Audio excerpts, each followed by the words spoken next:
మధు చెప్పండి మహారాణి గారు. మధు స్వీట్ ఏదైనా చేయొచ్చు కదమ్మా. స్వీటా? మరి ఏదైనా ఒక చిన్న స్వీట్ లాంటిది చక్కగా చాలా వెరైటీగా ఉండాలి, ఎప్పుడు చేసుకునే దానిలా కాకుండా. సరే, నేను పొద్దున్నే ఒక రెసిపీ చూసాను, అది చెప్తాండి. చేస్తావా? చేస్తాను. సరిగ్గా మంచిగా చెయ్యి. నేను ఇంకా తిన్నానంటే అలా మైమర్చిపోవాలన్నమాట. సరే, అంటే అది మనం ఎప్పుడు చేయలేదు కానీ ఫస్ట్ టైం చూసాను, వెరైటీగా బాగా నచ్చింది, నాకు బాగానే చేసుకోవచ్చు అనిపించింది. మనం ఎప్పుడు చేసుకోలేండి. అమ్మో కొత్త వెరైటీ ఐటమ్ చేయబోతుందండి, స్వీట్ అడిగానని చెప్పేసి. నేనైతే అసలు స్వీట్ అని అనుకోలేదు కానీ నువ్వు అడుగుతున్నావు కాబట్టి పొద్దున్న చూసింది గుర్తొచ్చింది, ఇంకా చేద్దాం అనుకుంటున్నాను. నేను మామూలుగా ఎప్పుడు చేసుకునేది అడుగుదాం అనుకున్నాను, కానీ మాది ఏం చేసిందంటే వెరైటీ చేస్తానంటుంది. ఏం చేస్తుందో చూద్దాం ఇప్పుడైతే. సరే మధు చేసి. మాధురి చేసిన స్వీట్ రెడీ అయిపోయింది.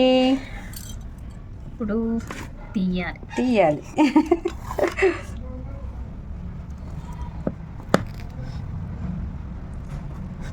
బ్రెడ్ పుడింగ్ అనాలి ఇప్పుడు. మధు నీకు పేరు తెలియదు అంటున్నావు.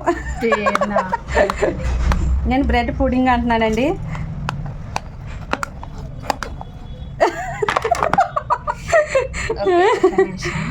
ఇది ఏం స్వీటో కమెంట్ చేసేయండి ఫ్రెండ్స్. చేత్తో తీసి పెట్టేసింది, ఇంకా ఓ మేనేజ్ చేస్తుంది. ఓకే, ప్యాచులు వేస్తుంది. సూపర్. ఓకే, ఇప్పుడు తిని ఎలా ఉందో చెప్తాను. తిని చెప్పమ్మా.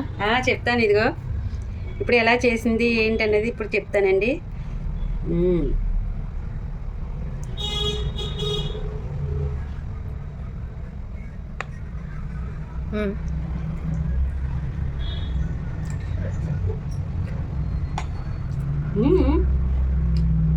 చాలా బాగుంది మధు.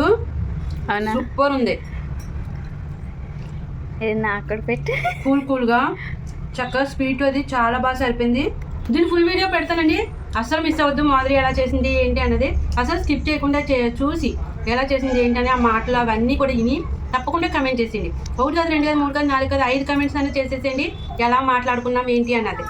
ఇలా సింపుల్ గా చాలా బాగుందమ్మా. సూపర్ ఉంది. చాలా చాలా ఫస్ట్ టైం చేసాం కానీ నాకు బాగా నచ్చింది ఐటమ్. చాలా బాగుంది.